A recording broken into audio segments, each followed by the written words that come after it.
Have you ever walked into a room and felt the air shift, like a shadow passing over the conversation? A glance that lingers too long, a silence that feels heavier than words, or a subtle chill from someone you thought was a friend. You sense it, dislike, maybe even resentment, but you can't pinpoint why. What did you do? What did you say? The truth is, it's often not about you at all. It's about what you stir in others, what your presence awakens in their hearts. Welcome to ZENLIGHT, where we dive deep into the timeless wisdom of Stoicism to navigate the messy, beautiful chaos of human relationships and find unshakable peace.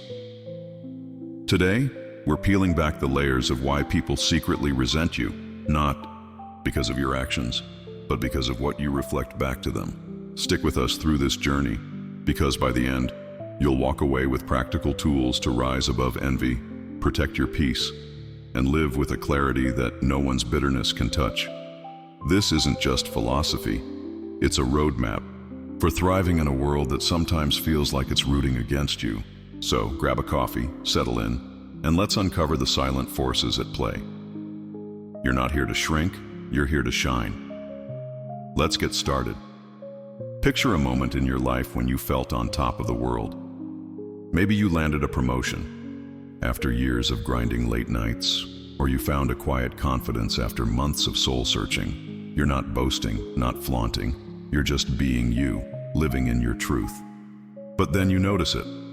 A friend's smile doesn't reach their eyes anymore, a colleague's tone sharpens, or a family member starts picking at flaws you didn't know you had. What's happening here? It's not your success they're reacting to, it's what your success says about them. This is the quiet sting of envy, a force so subtle it hides in the shadows, but so powerful it can shift entire relationships. The Stoics, those ancient masters of the human soul, saw this clearly. Epictetus, a man who rose from slavery to wisdom, said, "It's not what happens to you, but how you react to it that matters." Envy isn't about you doing something wrong. It's about someone else wrestling with what they haven't yet become. Your peace, your clarity, your strength, they're like a mirror held up to their doubts, their fears, their unspoken regrets. And instead of looking inward, they turn that discomfort outward, aiming it at you. Let's paint a picture. Imagine a guy named Jake, working in a bustling office in downtown Chicago.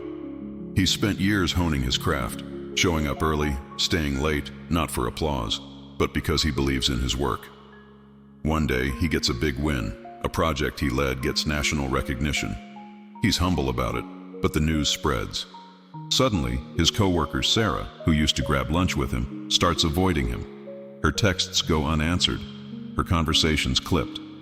Jake wonders what he did wrong. Did he brag too much? Was he too focused on his work?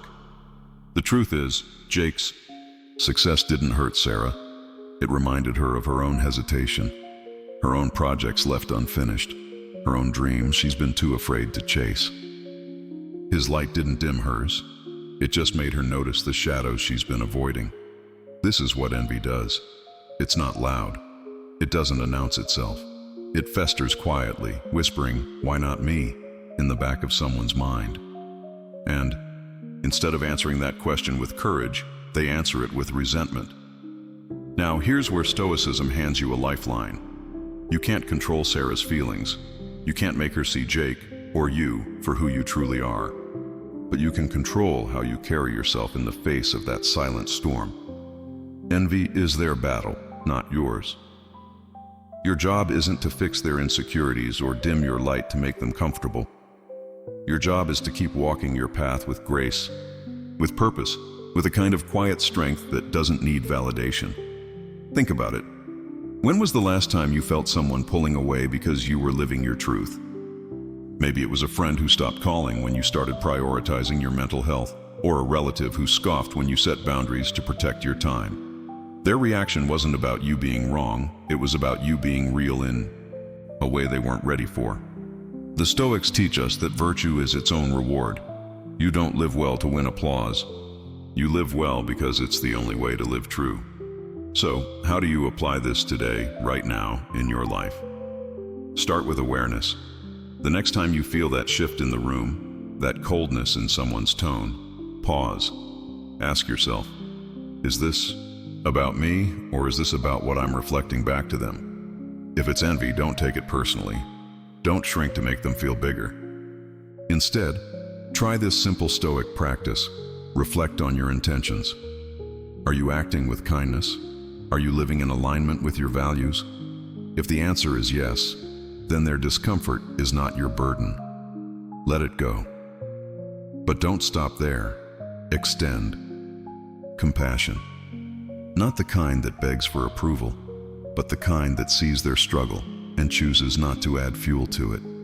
Maybe you smile at Sarah, not to win her over, but because you know your peace doesn't depend on her response. Maybe you keep showing up as your best self, not to prove a point, but because that's who you are.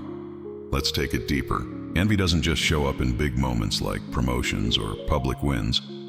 It's in the small things too.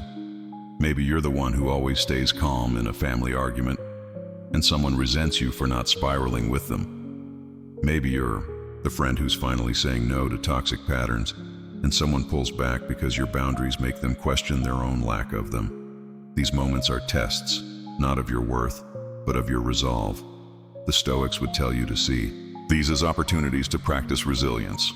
Marcus Aurelius, sitting alone in his tent during endless military campaigns, wrote to himself, "You have power over your mind, not outside events. Realize this, and you will find strength. Your strength lies in staying centered, not in changing how others see you." If Jake keeps working with integrity, if he keeps treating Sarah with respect despite her distance, he's not just rising above envy, he's building a life that envy can't shake. Here's a practical tool to carry with you. Next time you sense envy, whether it's a sidelong glance or a passive-aggressive comment, try this Stoic exercise. Take a deep breath and silently repeat to yourself, "Their feelings are theirs, not mine. I choose peace." Then, focus on one small action that aligns with your values. Maybe it's finishing a task with excellence or offering a kind word to someone else. This isn't about ignoring the tension. It's about redirecting your energy to what you can control. Over time, these small choices stack up, building a life so grounded that no one's resentment can pull you off course. In a world obsessed with likes, followers, and external validation, this is radical freedom. You're not here to be everyone's hero. You're here to be your own, and let's be real. Living this way isn't easy. It takes courage to keep shining when others try to dim you. It takes discipline to stay kind when you're met with coldness. But every time you choose to rise above envy, you're not just protecting your peace. You're inspiring someone else to find theirs. Maybe not Sarah, maybe not today, but someone watching you, someone quietly rooting for you, will see your strength and think, if they can do it, so can I. That's the ripple effect of living with virtue. That's the Stoic way. So, keep walking, keep shining, and let envy be a reminder, not of your flaws, but of your power to stay true in a world that's often unsteady. As we move forward, let's explore another layer of this human puzzle, when the resentment you face isn't about envy at all, but about a misunderstanding so deep, it turns your kindness into something they can't trust. Stay with me, because this next piece will show you how to navigate those moments with clarity and grace. Have you ever poured your heart into a conversation, thinking you're being honest, only to see the other person's face tighten, their words turn sharp, or their silence grow heavy? You meant to help, to connect, to be real, but somehow your words landed like a jab they didn't expect. This is the sting of misunderstood intentions, where your sincerity gets twisted into arrogance, your kindness mistaken for manipulation. It's one of the quietest yet most painful ways people pull away from you, not because of who you are, but because of who they think you are. On ZENLIGHT 8, we're diving into the Stoic wisdom that helps you navigate this gap between what you say and what they hear, so you can stay grounded in your truth without getting lost in their assumptions. Let's unpack this together and find a way to speak clearly, live boldly, and let go of what's not yours to carry. Imagine you're at a coffee shop with a friend. Let's call her Mia, in the heart of Seattle. You've been through a tough year. Maybe you lost a job, went through a breakup, or just wrestled with your own doubts, and you've come out stronger, more centered. You share with Mia, how you're focusing on yourself, setting boundaries, maybe even saying no to things that drain you. Your words come from a place of vulnerability, a desire to inspire her with what you've learned. But as you talk, her eyes drift, her responses get short. Later, you hear through a mutual friend that Mia thinks you're acting superior, like you're judging her choices. You're stunned. That wasn't your intention at all. You were trying to share your growth, not throw shade. But in that moment, a chasm opened. Not because of what you said, but because of what Mia heard through the filter of her own insecurities, her own story, her own unhealed wounds. The Stoics understood this human dance better than most. Seneca, a man who faced exile and betrayal, wrote, "We suffer more in imagination than in reality." That's not just about our own minds. It's about how others suffer in the stories they weave about us. Mia didn't hear your heart. She heard a version of you shaped by her fears. Maybe a fear that she's not growing fast enough, not strong enough, not enough at all. In that gap between your words and her interpretation, a narrative took root. One where you're the villain, not the friend. And here's the hard truth. You can't always close that gap. You can't make someone hear what you meant when they're already listening to their own doubts. But you can control how you respond, and that's where Stoicism becomes your anchor. Let's break it down. When your intentions are misunderstood, your first instinct might be to explain, to defend, to chase after their approval. You want to call Mia and say, "That's not what I meant. I was trying to help." But the Stoics would pause you right there. Chasing every misunderstanding is like running after a storm to convince it not to rain. You'll get soaked and the storm won't care. Instead, they'd ask you to reflect. Did you speak with clarity? Did you act with kindness? If the answer is yes, then your work is done. Communication is your responsibility, but comprehension is theirs. This doesn't mean you shut down or stop caring. It means you offer clarity where you can, but you don't. Let their misinterpretation define your worth. Here's a real-world example to ground this. Picture a manager named Alex in a fast-paced tech startup in San Francisco. He's leading a team through a tough project, and he notices one team member, Lisa, struggling to keep up. Alex, wanting to support her, pulls her aside and says, "I see how hard you're working. Let's find a way to manage your workload so you can shine." His intention is to empower her, to show he believes in her potential. But Lisa hears criticism. She thinks Alex is saying she's not good enough. She starts avoiding him, her work gets sloppier, and the tension spreads to the team. Alex could spend hours trying to fix her perception, but instead, he takes a stoic approach. He reflects. Was I clear? Was I kind? Yes. So he tries once more, saying, "Lisa, I value your contribution, and I want to support you in crushing this project. Let me know how I can help." If Lisa still pulls away, Alex lets it go, not out of coldness, but because he knows he can't control her lens. He keeps leading with integrity, focusing on what he can control, his actions, his intent, his peace. So, how do you apply this in your life today? Start with intention. Before you speak, ask yourself, am I being clear? Am I acting from a place of virtue? This isn't about perfection, it's about purpose. If you're sharing something vulnerable, like your journey of self-improvement, frame it in a way that invites connection, not comparison. For example, instead of saying, "I've been focusing on myself and it's changed everything," you might say, "I've been learning to set boundaries and it's been a game changer for me. Have you ever tried something like that?" This small shift opens a door for dialogue, reducing the chance of misinterpretation. But even then, some will hear what they want to hear, and that's okay. Your job isn't to be understood by everyone. It's to be true to yourself. Here's a practical Stoic tool to keep in your back pocket. When you sense a misunderstanding, try the 3-breath pause. Before you react, take 3 slow breaths. Ask yourself, is this worth my energy? Can I clarify with kindness? If the answer is yes, offer a gentle follow-up like, "Hey, I just want to make sure we're on the same page. Here's what I meant." If the answer is no, let it go. Write it down if it helps. This is their story, not mine. Then, Redirect your focus to something you can control, a kind act, a meaningful task, or even just a moment of gratitude for your own clarity. In a world where texts, emails, and social media posts can be misread in a heartbeat, this practice is gold.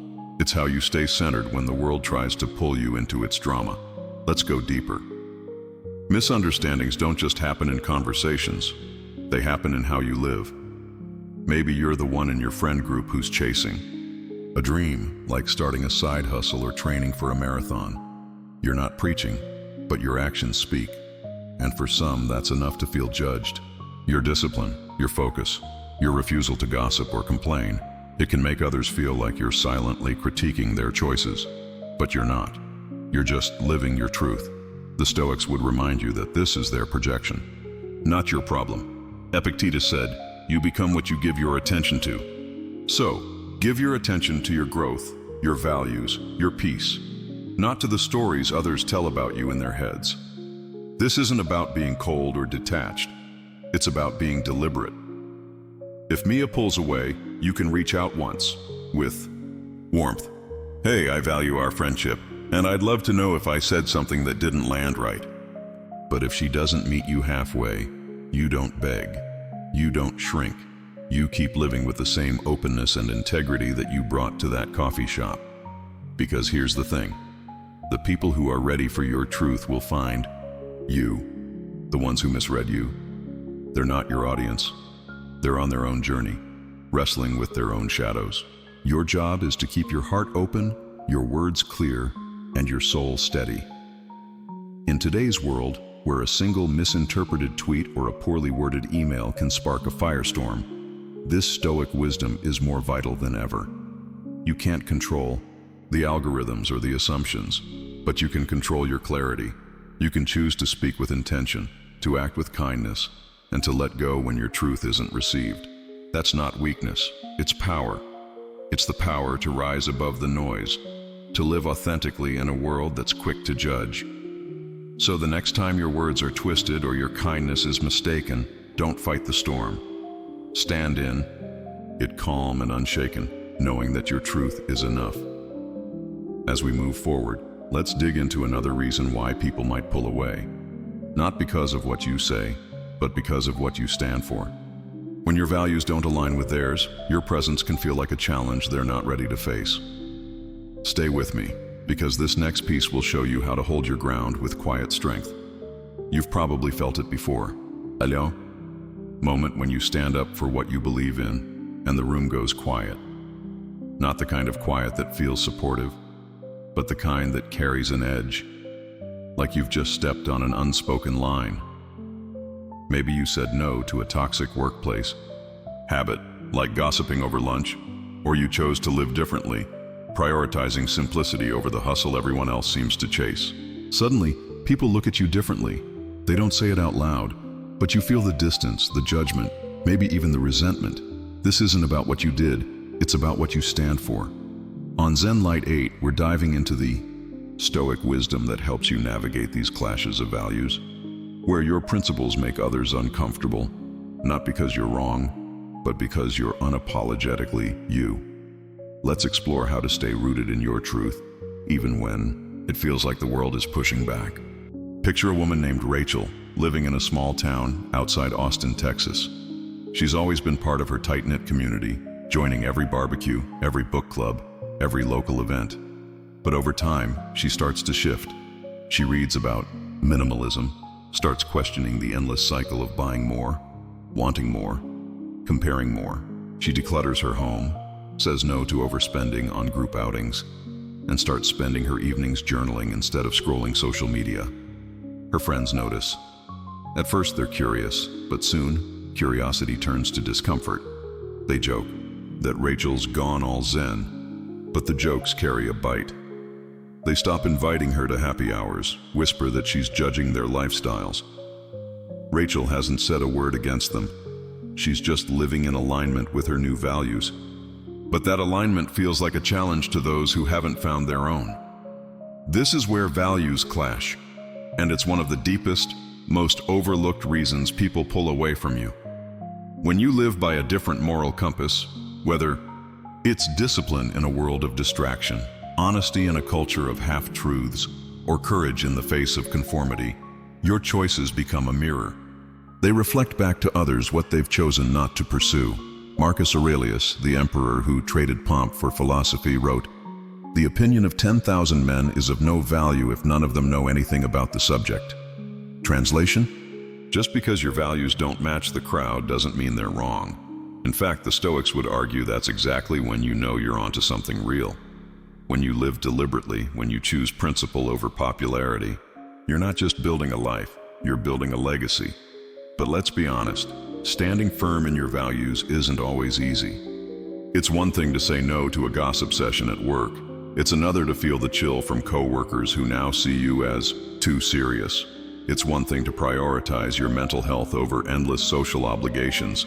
It's another to watch your invites dry up. These moments test you, not because you're failing, but because you're growing. The Stoics saw these tests as arenas, places where you prove your character, not to others, but to yourself. When Rachel chooses simplicity over excess, she's not rejecting her friends. She's embracing herself. But to them, her choice feels like a judgment, a quiet critique of their own lives, and instead of looking inward, they push her away. So, how do you navigate this in your own life? First, own your values without apology. This doesn't mean shouting them from the rooftops or preaching to anyone who'll listen. It means living them quietly, consistently, like a tree that stands tall because its roots run deep. If you value honesty, speak it, even when it's uncomfortable. If you value peace, protect it, even when others call it selfish. But here's the Stoic twist. Don't expect others to understand. You're not here to convert anyone. You're here to be true. Marcus Aurelius would remind you that the goal isn't agreement, it's alignment. Alignment with your own soul, with what you know is right, even when it makes you a stranger in the room. Let's ground this in a practical example. Imagine you're at a family dinner in New York, and the conversation turns to politics, as it often does. Everyone's piling on, echoing the same opinions, but you've spent time researching, reflecting, and you see things differently. You speak up, not to argue, but to share your perspective with calm clarity. The table goes quiet. Your cousin rolls their eyes. Your aunt changes the subject. Later, you hear they called you difficult. It stings, but here's where Stoicism steps in. You can't control their reaction, but you can control your intention. Were you respectful? Were you honest? If yes, then their discomfort is their own. You don't need to debate or defend. You need to keep living your truth, day by day, action by action. Here's a tool to carry with you, the Stoic circle of control. When you feel that tension from clashing values, pause and ask, what's in my control here? You can control your words, your actions, your integrity. You can't control their opinions, their judgments, their choices. So focus on what's yours. If you're Rachel, keep living minimally, not to prove a point, but because it brings you peace. If you're at that dinner table, keep speaking your truth, not to win, but because it's who you are. And when others push back, try this practice. Silently affirm, I choose my values, not their approval. Then, take one small action that reinforces your principles. Maybe it's writing in your journal, helping a neighbor, or simply walking away from a conversation that doesn't serve you. Let's go deeper. In today's world, where social media amplifies every difference, clashing values are everywhere. You post about your morning meditation routine, and someone unfollows you thinking you're too woo-woo. You share your decision to cut back on drinking, and a friend calls you boring. These aren't just personal slights. They're signs that your growth is shaking up their status quo.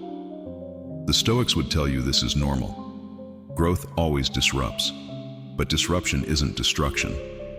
Sometimes your values plant a seed. Maybe not today, maybe not with that friend, but someone else sees your authenticity and thinks, I want that kind of clarity. Your job isn't to force that seed to grow. It's to keep tending your own garden. This doesn't mean you ignore others' perspectives. Stoicism isn't about being rigid or dismissive. If someone challenges your values, listen, reflect. Are you living them with humility, or are you slipping into self-righteousness? Rachel might ask herself if her minimalism comes off as preachy. If it does, she can adjust, not her values, but her approach. Maybe she shares her journey with more warmth, inviting others in rather than standing apart. But if she's already being kind, already being true, then the pushback isn't hers to fix. It's theirs to face. In a culture that often rewards conformity, where likes and retweets can feel like a measure of worth, living your values is an act of rebellion. It's saying, I'd rather be real than be popular. It's choosing a 5-mile run over a 5-hour binge watch because it fuels your soul. It's speaking up for what's right, even when the room wants you to stay quiet. And yes, it will cost you. Some people will walk away, some will whisper, but the ones who stay, they're the ones who see you, who share your roots, who'll walk with you through the storm. The Stoics knew this. A life of virtue isn't crowded, but it's rich. So, keep standing tall, not to prove them wrong, but to prove yourself right. As we move on, let's turn to a darker force. One that doesn't come from what you do or say, but from what others invent about you. When rumors start to spread, they can twist your truth into something unrecognizable. Stay with me, because this next piece will show you how to let your life speak louder than their lies. There's a peculiar kind of hurt that comes when you realize people are talking about you, whispering stories that don't match the person you know yourself to be. You feel it in the sidelong glances, the hushed conversations that stop when you walk by, the sudden coldness from someone you thought you knew. It's not just that they're talking, it's that they're rewriting your story, painting you as someone you're not. Rumors have a way of spreading like wildfire, turning truth into ash before you even get a chance to respond. On ZENLIGHT 8, we're diving into the Stoic wisdom that helps you stand firm when gossip tries to unravel you, showing you how to let your life, not your words, be your loudest defense. Let's explore how to rise above the noise and keep your peace intact. Imagine a guy named Ethan, a teacher in a small high school in Portland, Oregon. He's known for going the extra mile, staying late to help students, organizing free tutoring sessions, even buying supplies out of his own pocket. But one day, a rumor starts. A parent, upset about their kid's grade, whispers to another that Ethan's playing favorites, that he's unfair, maybe even untrustworthy. The story spreads, fueled by half-truths and assumptions. By the time it reaches Ethan, parents are emailing the principal, colleagues are giving him the cold shoulder, and students are acting distant. Ethan's gut twists. He's spent years building trust, pouring his heart into his work, and now it's being torn apart by words he never saw coming. The worst part? He doesn't even know the full story, just the weight of it. This is the poison of rumors. They don't need evidence to thrive, they need belief. A single whisper, repeated enough, becomes a truth in someone's mind. And when you're the target, it feels like you're fighting shadows, intangible, impossible to pin down. The Stoics, who faced their share of slander in ancient Rome, had a clear-eyed response to this. Epictetus, no stranger to being misunderstood, said, "If someone speaks ill of you, do not rush to defend yourself. Instead, respond by saying, 'He was ignorant of my other faults,' or 'he would not have mentioned these alone.'" There's a quiet power in this. It's not about ignoring the lies. It's about refusing to let them define you. Your dignity doesn't come from silencing every critic. It comes from living a life so true that their words can't stick. Let's break it down. When rumors swirl, your first instinct might be to fight back, to confront the source, to explain yourself, to demand justice. But the Stoics would warn you, that's a trap. The more you chase gossip, the more you feed it. It's like trying to grab smoke. You'll just end up with empty hands and a clouded mind. Instead, they'd tell you to focus on what's in your control, your actions, your character, your truth. Ethan can't stop the parents from talking, but he can keep showing up for his students. He can keep grading fairly, keep teaching with passion, keep being the man he knows he is. Over time, his consistency becomes louder than the whispers. People start to see the disconnect between the rumors and the reality. Not everyone. Some will cling to the story they've bought, but enough to make the lies lose their grip. Here's how you apply this today. Let's say you're in a group chat with coworkers, and you hear through the grapevine that someone's spreading a story that you're unreliable because you missed one deadline during a family emergency. It stings. You want to blast. A message to the group set the record straight. Instead, try this Stoic practice. Pause and reflect. Ask yourself, is my character intact? Have I acted with integrity? If the answer is yes, then the rumor isn't your problem, it's theirs. Your job is to keep showing up as your best self. Deliver your next project early. Offer to help a struggling teammate. Let your actions tell the truth. And if the rumor persists, try a single calm response. I heard there's some confusion about my work. I'm here to do my best. Let me know if there's something specific I can address. This isn't groveling, it's clarity with dignity. You're opening a door, not begging for approval. Let's go deeper. In today's hyper-connected world, rumors don't just spread through whispers, they spread through screens. A vague post on X, a subtweet, a "who's this about" meme can turn a misunderstanding into a public narrative in hours. It's tempting to jump into the fray, to post your side, to rally your followers. But the Stoics would ask, what's the cost? Every time you engage with gossip, you give it oxygen. You're not just fighting the rumor, you're fighting for your peace. And peace isn't won in the comments section. It's won in the quiet choices you make every day, how you treat others, how you carry yourself, how you refuse to let lies rent space in your head. Here's a practical tool to keep you grounded. When you hear a rumor about yourself, write it down. Not to dwell on it, but to externalize it. Then, next to it, write one truth about yourself that you know is real. Maybe it's, I'm someone who shows up for my friends, or I work hard to live with integrity. Then, take one action that aligns with that truth. If you're Ethan, maybe it's organizing another tutoring session. If you're dealing with a coworker's gossip, maybe it's delivering a killer presentation. This practice, rooted in Stoic focus, turns your energy away from the noise and toward what matters. Over time, your life becomes the loudest voice in the room, drowning out the whispers without you saying a word. Let's take it one step further. Rumors aren't just about you. They're about the human need to make sense of the world. People spread stories because it's easier to judge than to reflect. The parent who started the rumor about Ethan, maybe they're struggling with their kid's failure and need someone to blame.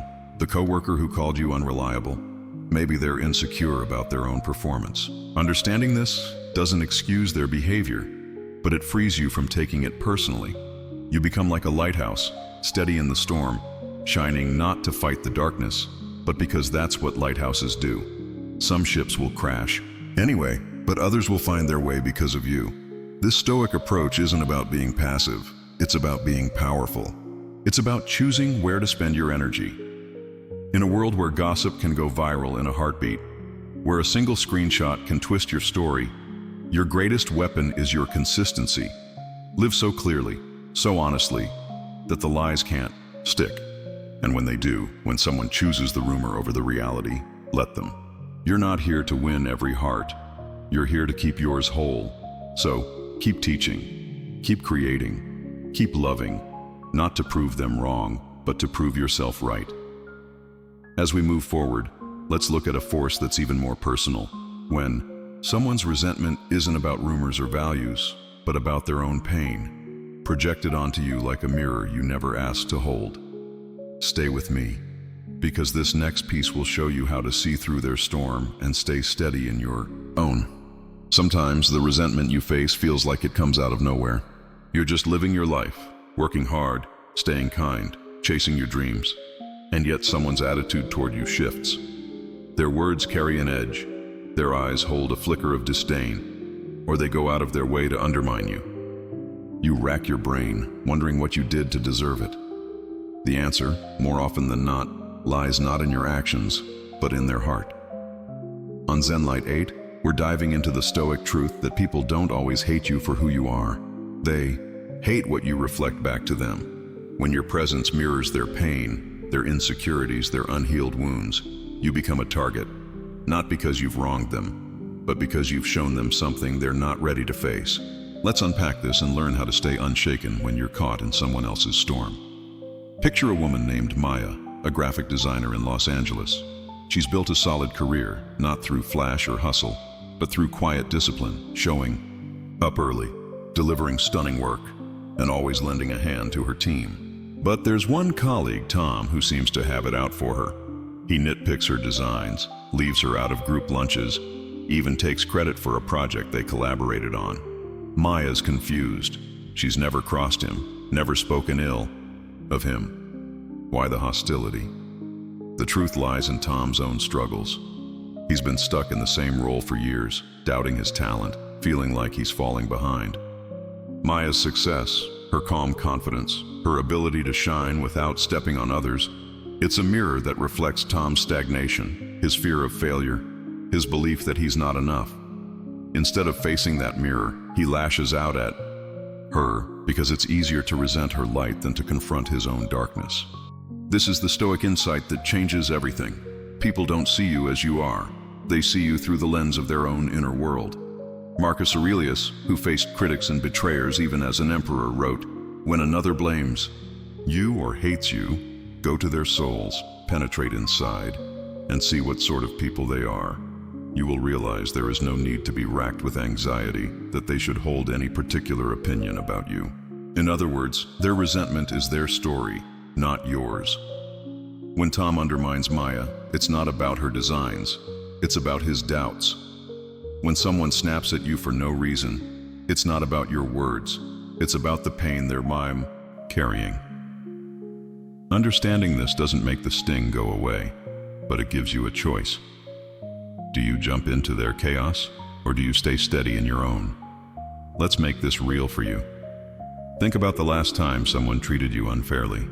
Maybe a friend who got defensive when you shared good news, or a coworker who seemed to bristle at your confidence. It's tempting to fight back, to match their energy, to prove you're not the villain they've made you out to be. But the Stoics would say that's a losing game. When you react to their projection, you're stepping into their narrative, letting their pain dictate your peace. Instead, they'd urge you to pause and see it for what it is, a reflection of their struggle, not a verdict on your worth. Maya could confront Tom, call him out in a meeting, but that would only fuel his resentment. Instead, she keeps delivering her best work, keeps treating him with respect, not because he deserves it, but because her character demands it. Over time, her consistency disrupts his story. She becomes a mirror he can't ignore, not because she's fighting him, but because she's rising above him. Here's a practical way to apply this today. When you feel someone's hostility, try the Stoic mirror test.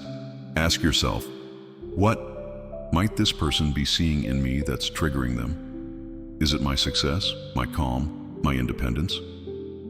Then ask, is this about me or is it about their pain? This isn't about psychoanalyzing them. It's about freeing yourself from their judgment. If you're Maya, you might realize Tom's criticism isn't about your designs, but his fear of being left behind.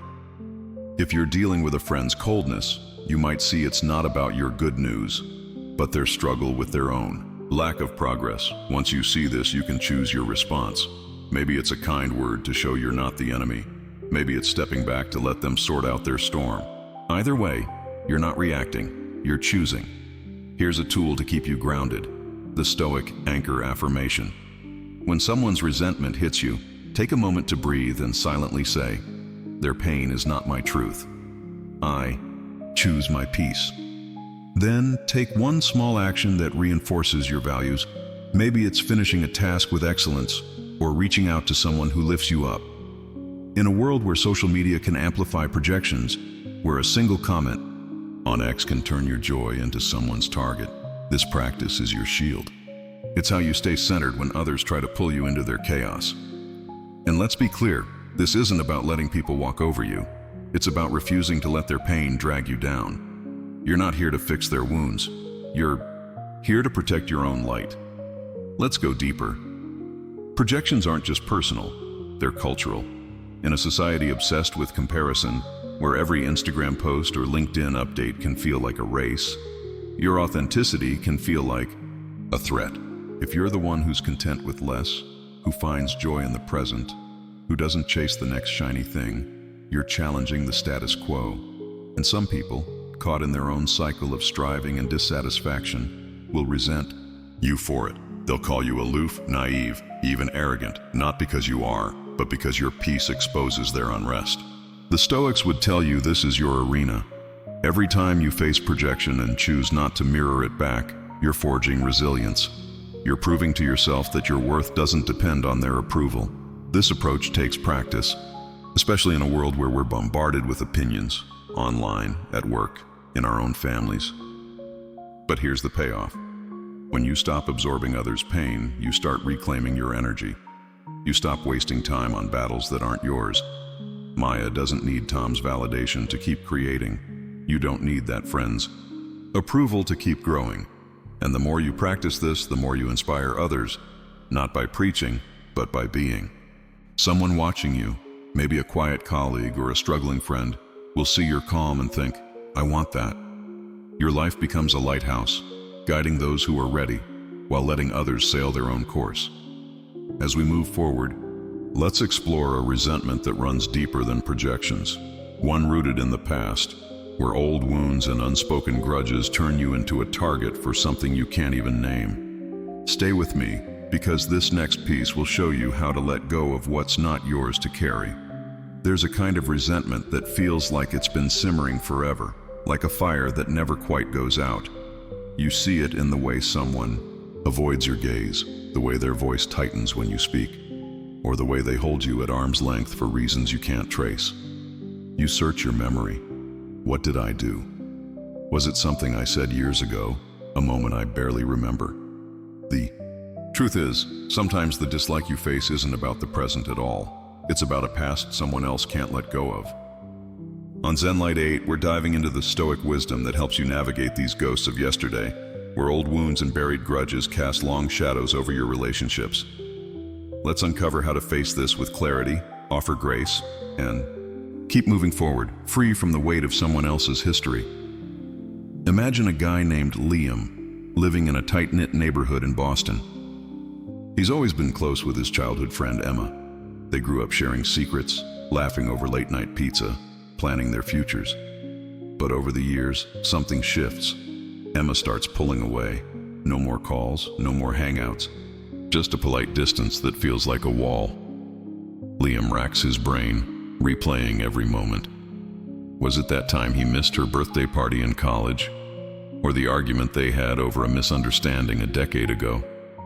He finally asks her, "Did I do something to hurt you?"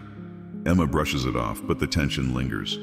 Later, he learns from a mutual friend that Emma's been holding on to a moment from their teens, when Liam, caught up in his own struggles, didn't show up for her during a family crisis. She never brought it up, never gave him a chance to explain. Instead, she let it fester, turning a single moment into a story that defines him in her eyes. This is the weight of the past. It's not just about what happened, it's about what someone chose to carry. Seneca, who knew the pain of exile and loss, wrote, "How much better it is to heal than to seek revenge, for vengeance wastes time and exposes us to many more injuries than the first." When someone clings to an old grudge, they're not protecting themselves, they're trapping themselves in a story that keeps them stuck. Emma's resentment isn't about Liam today. It's about a wound she hasn't healed, a moment she's given more power than it deserves. And Liam, caught in the crossfire, feels the sting of a past he can't change. The Stoics offer a way through this. You can't rewrite history, and you can't force someone to let go of it, but you can control how you respond in the present.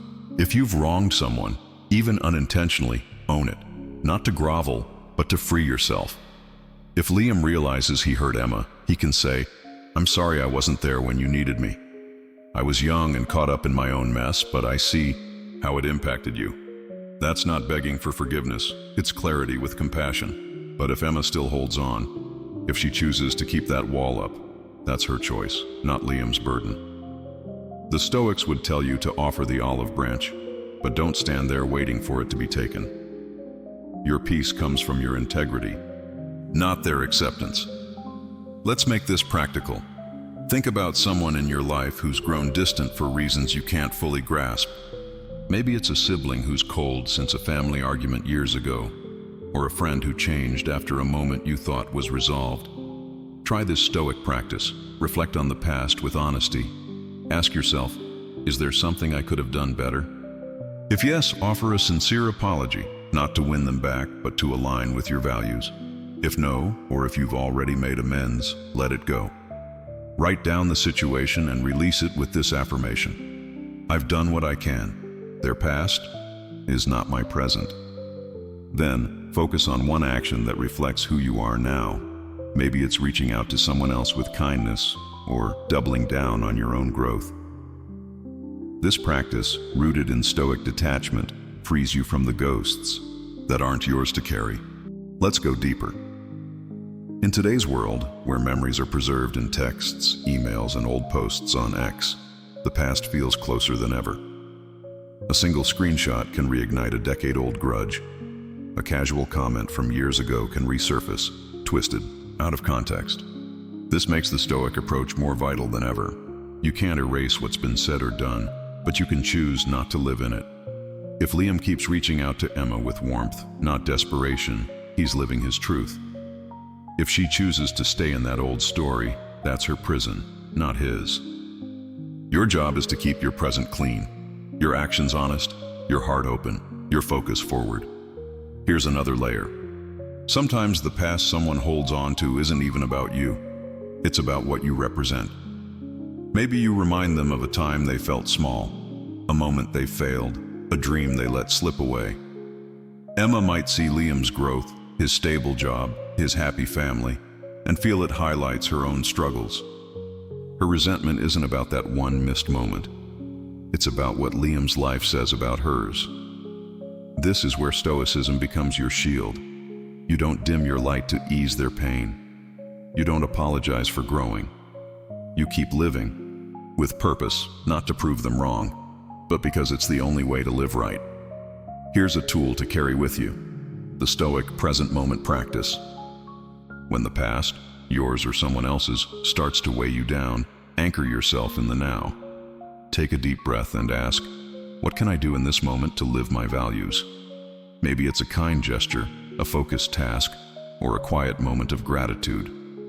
In a culture that loves to dredge up old dramas, this practice is your lifeline. It's how you keep your head above the water when others try to pull you into their undertow. And the beauty of it, your present becomes a beacon. Someone else, maybe. Not Emma, but someone, will see your strength and find courage to let go of their own past. This isn't about ignoring the pain of others. If you've hurt someone, make it right where you can. But don't let their refusal to heal become your sentence. You're not here to carry their baggage. You're here to walk your path. So keep moving, keep growing, keep being the person you know you are. The past only has power if you give it your present. As we move forward, let's turn to a force that hits harder than old grudges. The way your success, your growth, your very existence can stir insecurity in those who aren't. Ready to rise with you? Stay with me, because this next piece will show you how to shine without apology, even when it makes others flinch. Success has a strange way of reshaping the world around you. You work hard, you push through failures, you build something meaningful, and suddenly the people you thought would cheer loudest are the ones pulling back. Their smiles fade, their words turn sharp, or they just drift away, leaving you wondering what went wrong. It's not that you've hurt them, it's that your rise shines a light on their insecurities. On ZENLIGHT 8, we're diving into the Stoic wisdom that helps you navigate this silent divide, where your growth becomes a mirror for someone else's doubts. Let's explore how to keep climbing, keep shining, and stay grounded when your success makes others uncomfortable. Picture a guy named Chris, a small business owner in Denver. For years, he's poured his heart into his coffee shop, grinding through 80-hour weeks, learning from every mistake, building a loyal customer base. Finally, it pays off. His shop gets featured in a local magazine, business booms, and he's even planning to open a second location. He's not bragging, he's just proud of what he's built. But then he notices a shift. His old friend Nate, who's been stuck in a dead-end job, starts acting distant. Nate stops by the shop less, makes snarky comments about fancy coffee, and brushes off Chris's invite to celebrate the magazine feature. Chris is hurt. He's always supported Nate, always been there. What he doesn't see is that his success isn't the problem. It's what it stirs in Nate. Every time Nate walks into that thriving shop, he's reminded of his own stalled dreams, his own fear of taking risks. Chris's rise isn't stealing from Nate. It's showing him what he hasn't yet dared to chase. This is the Stoic truth we need to grasp. Your success doesn't diminish anyone else, but it can feel that way to those wrestling with their own doubts. Marcus Aurelius, who led an empire while battling his own inner critics, wrote, "The best revenge is to be unlike him who performed the injury." This isn't about vengeance, it's about elevation. When someone resents your rise, the Stoic response isn't to flaunt your wins or shrink to make them comfortable. It's to keep building, keep growing, with a humility that invites others to rise too.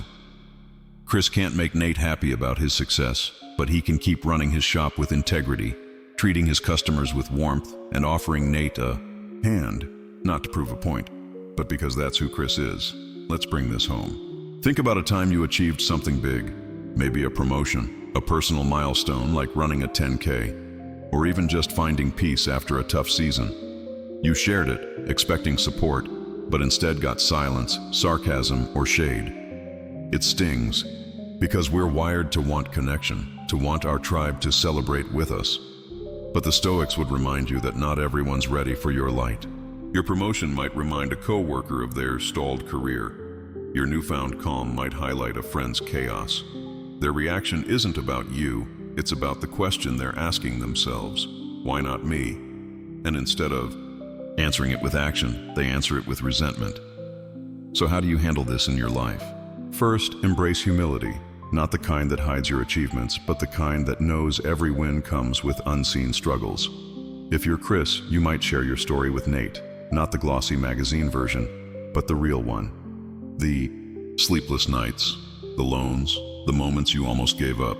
This isn't about downplaying your success. It's about showing it's a path, not a throne.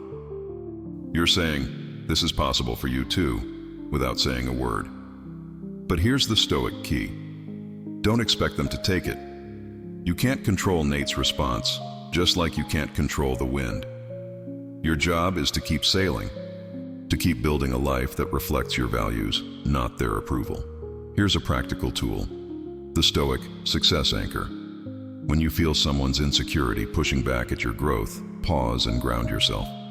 Ask, am I living with integrity? Is my success rooted in virtue? If yes, then their discomfort isn't your burden.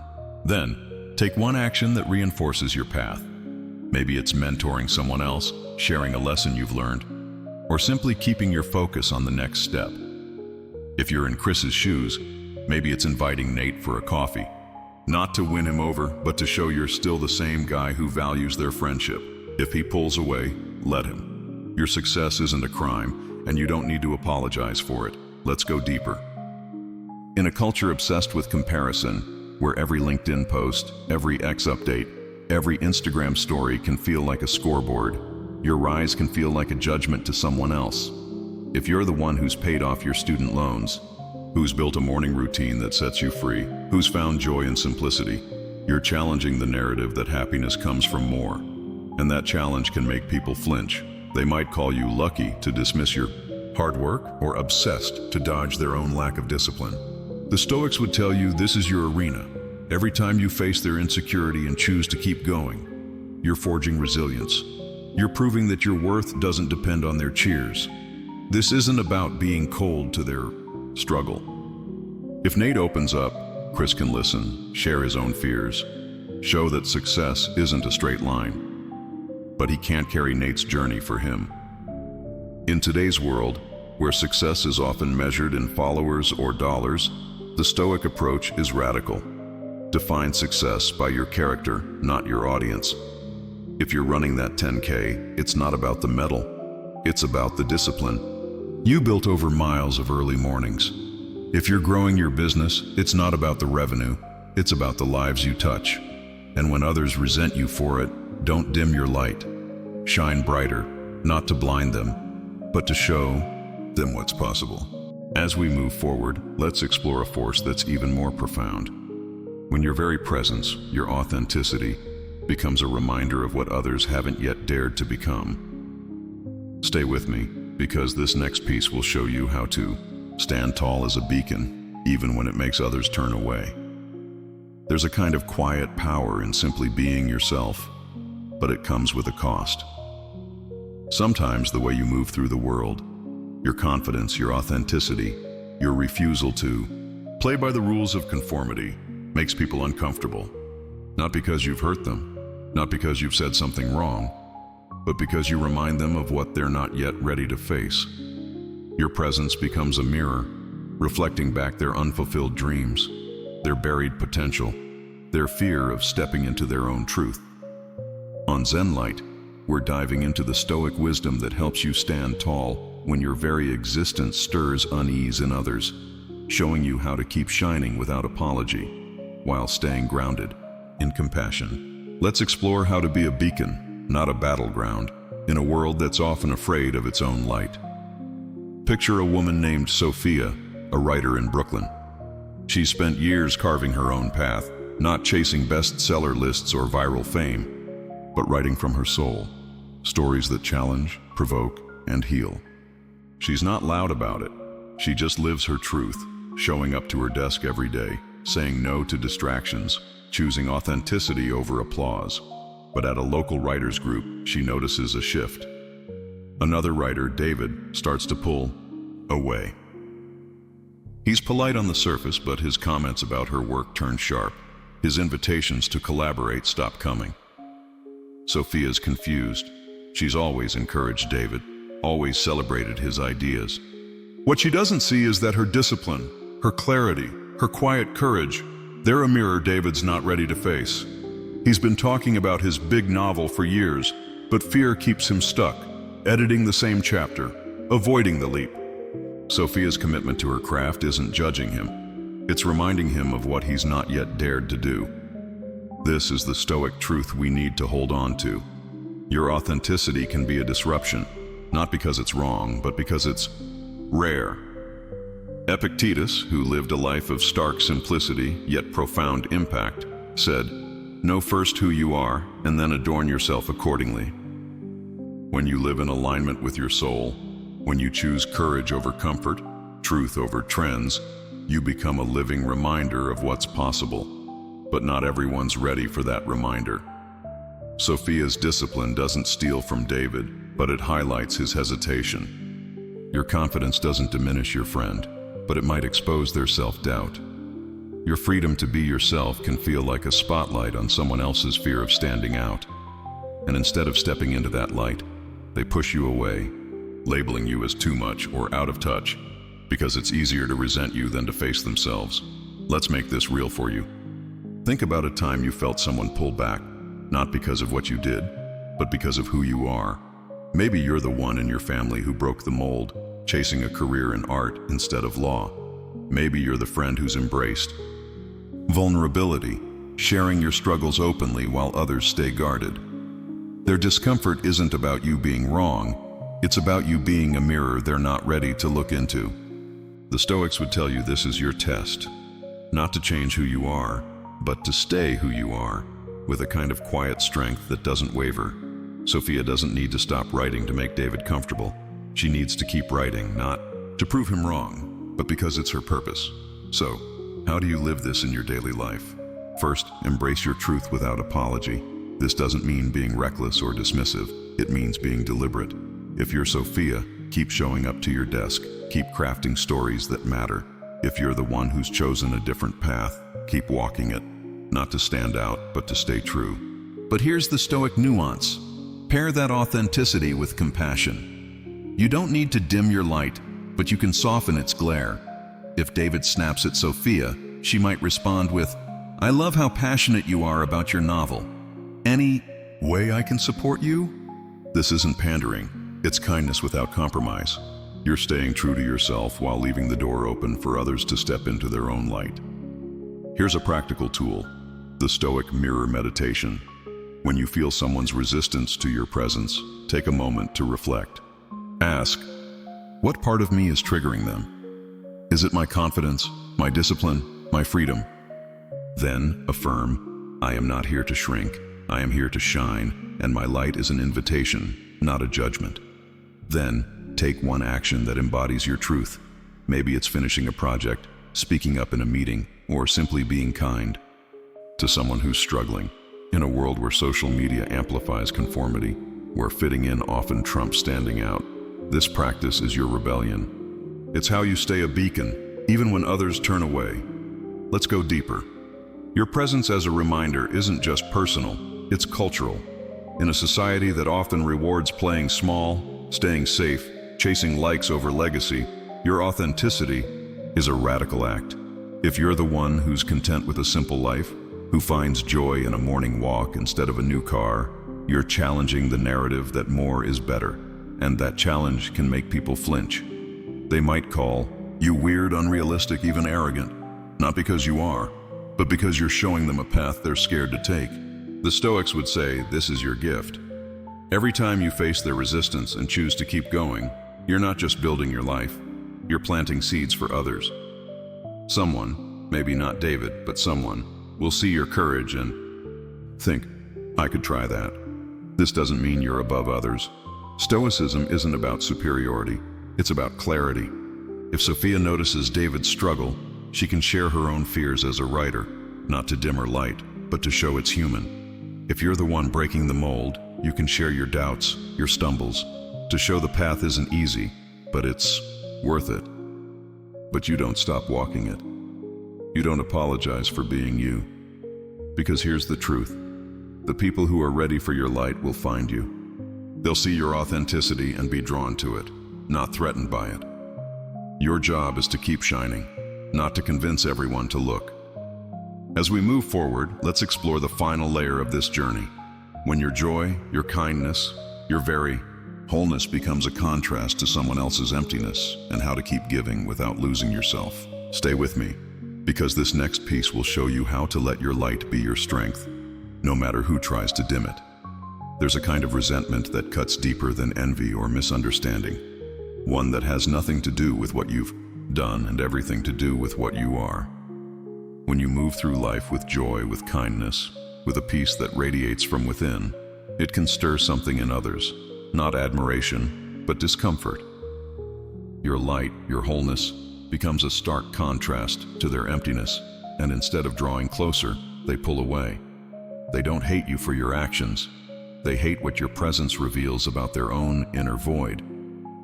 On ZENLIGHT, we're diving into the Stoic wisdom that helps you keep shining, not to prove a point, but because your light is your responsibility. Let's explore how to stay radiant in a world that sometimes shields its eyes from what's true. Picture a woman named Elena, a nurse in Chicago. She's the kind of person who lights up a room, not with loud charisma, but with quiet warmth. She brings homemade cookies to her hospital shift, checks in on patients with a smile, and finds joy in small moments, like a patient's recovery or a sunset on her commute home. But there's a coworker, Mark, who seems to bristle at her presence. He rolls his eyes when she shares a laugh with a patient, mutters about her fake positivity, and keeps his distance. Elena's confused. She's never crossed him, always offered kindness. What she doesn't see is that Mark's been burned, out for years, stuck in a cycle of cynicism, feeling like the world's let him down. Elena's joy isn't hurting him. It's highlighting his own disconnection, his own struggle to find meaning. Her light isn't blinding, it's just showing him how long he's been in the dark. This is the Stoic truth we need to embrace. Your wholeness can be unbearable to those who feel fractured. Marcus Aurelius, who found joy in duty despite the weight of an empire, wrote, "When you arise in the morning, think of what a privilege it is to be alive, to think, to enjoy, to love." These aren't just words, they're a call to live fully, even when it makes others flinch. Elena's kindness, her gratitude, her ability to find beauty in a grueling job, they're not a judgment on Mark. They're a reflection of what he's lost touch with. And instead of reaching for that light, he pushes it away, because it's easier to resent her than to face his own emptiness. Let's bring this to your life. Think about a time you felt someone recoil from your joy. Maybe you shared a moment of gratitude, like how much you love your morning coffee ritual, and got a sarcastic, "must be nice." Maybe you stayed calm in a crisis, and someone snapped at you for being too chill. Their reaction isn't about you, it's about what your light reveals. The Stoics would tell you, this is your moment to shine, not to shrink. You don't apologize for your joy, your kindness, your peace. You don't dim it to make their darkness more comfortable, but you also don't wield it like a weapon. Your light is your gift, not your defense. So, how do you live this today? Keep giving, not because others deserve it, but because it's who you are. If you're Elena, keep bringing those cookies. Keep smiling at patience, not to prove Mark wrong, but because kindness is your currency. But here's the Stoic balance. Don't expect everyone to receive it. Some will see your warmth as manipulation, your joy as fake, your peace as arrogance. That's not your burden to carry. The Stoics taught that virtue is its own reward. You give because it's right, not because it's recognized. And when someone pushes back, you don't harden. You keep flowing, like a river that doesn't stop for the rocks in its path. Here's a practical tool, the Stoic light practice. When you feel someone's resentment toward your positivity, pause and affirm, "My light is my strength, not their problem." Then, take one action that amplifies your joy. Maybe it's writing down 3 things you're grateful for, helping a stranger, or savoring a moment of beauty, like a 5-minute walk in the park. In a world where negativity goes viral, where a single cynical post on X can rack up thousands of likes, this practice is your rebellion. It's how you keep your heart open in a culture that often rewards closing it. And the beauty? Your light doesn't just sustain you, it inspires others. Someone, maybe not Mark, but a patient, a friend, a stranger, will see your warmth and find courage to seek their own. Let's go deeper. Your light isn't just personal, it's a challenge to a world that often thrives on discontent. In a culture where complaining is bonding, where cynicism is cool, your choice to find joy in the ordinary, your gratitude for a quiet evening, your kindness in a tense meeting can feel like a revolution. And revolutions make people nervous. They might call you naive, unrealistic, even annoying, not because you're wrong, but because you're showing them what they've forgotten how to feel. The Stoics would say this is your purpose, to live so fully, so authentically, that your life becomes a quiet invitation. Not everyone will RSVP, but those who do will find you because of it. This doesn't mean you ignore others' struggles.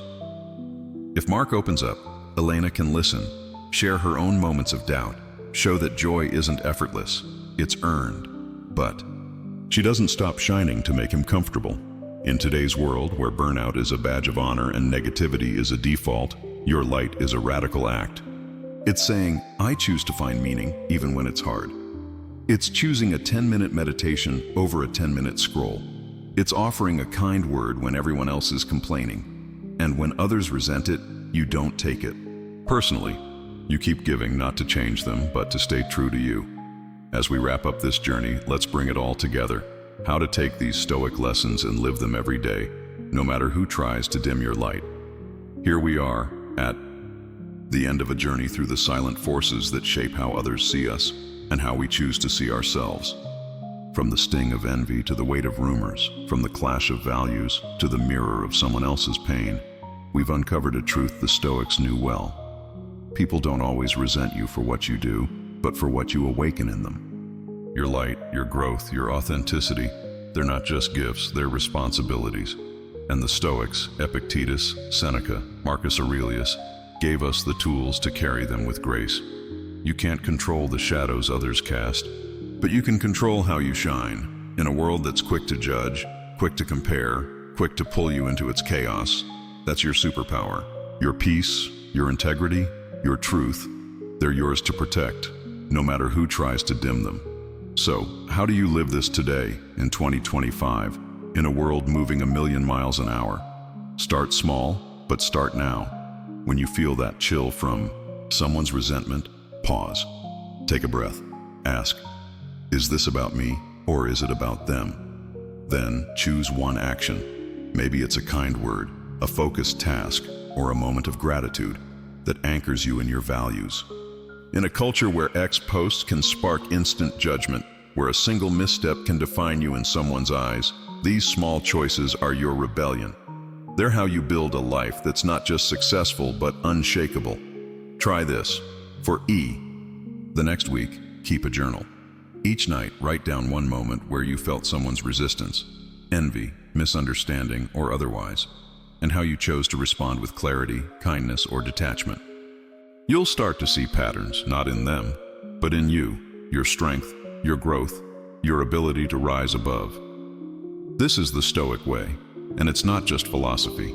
It's a practice for thriving in a world that's often unsteady.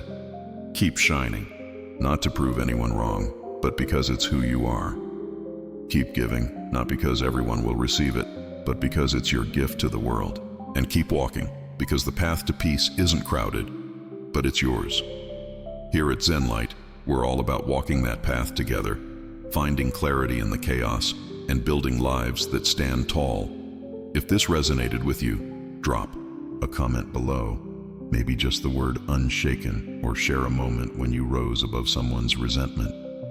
Your story might inspire someone else to keep going. And if you want more Stoic wisdom to navigate life's storms, hit that subscribe button and join our ZENLIGHT 8 community. Let's keep shining, let's keep growing, and let's keep living true.